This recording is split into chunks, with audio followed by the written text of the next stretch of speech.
This is Cloud Sensor Steam for the 30th with a quick update on the Middle East war. US and Israeli forces attacked the Imam Ali naval base of the Iranian Revolutionary Guard Navy in Chabahar, Sistan, and Baluchistan province. This is Tehran. The US military and Israeli forces targeted several Iranian Revolutionary Guard ground force units, which are the regime's top means of responding to serious internal security threats. This is Tehran. A pro-government rally was held in Tehran, Iran. Currently, Iranian residents are continuing protests, vowing revenge against the US and Israel. The Iranian military launched its 43rd attack on Israel. This is footage of the Iranian military firing missiles at night. The Iranian military continued 4 missile attacks on Israel. A loud explosion occurred in Jerusalem, Israel. Missiles landed in Israel. Since the missiles hit densely populated Palestinian areas, there were many casualties. This is the scene of a rocket landing in Israel. You can briefly see a flash. This is Beirut, Lebanon, where there was an airstrike by the Israeli military. This is the southern region of Beirut, Lebanon. They attacked the Hezbollah headquarters in Lebanon.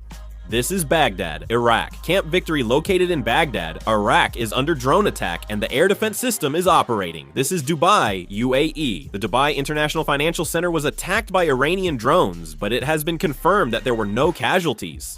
This photo shows the areas that were bombed by Israel and the United States. The blue areas represent Israel and the red areas represent the United States. Israel targets the western region and Tehran, while the United States attacks coastal areas. 18 merchant ships in the Strait of Hormuz have been attacked by drones and suicide boats so far.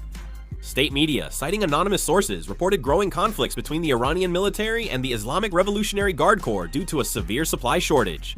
The source states that despite access to Islamic Revolutionary Guard Corps medical facilities, Guard members refuse to transfer wounded Iranian soldiers to their hospitals.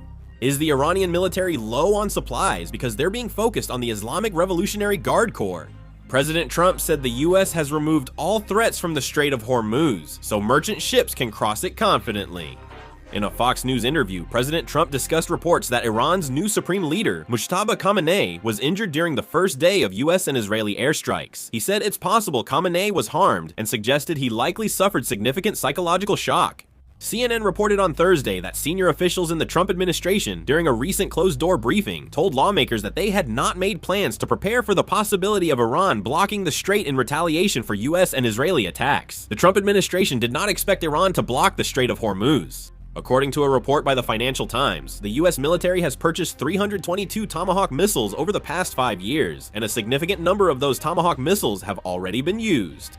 The United States announced that it would partially lift oil sanctions against Russia, specifically on crude oil in transit. Currently, Russia is making huge profits from this situation. As oil prices rise, Russia earns an extra $220 billion daily and claims it can supply energy stably. I will post a new video if there is breaking news. This ends the video. Thank you.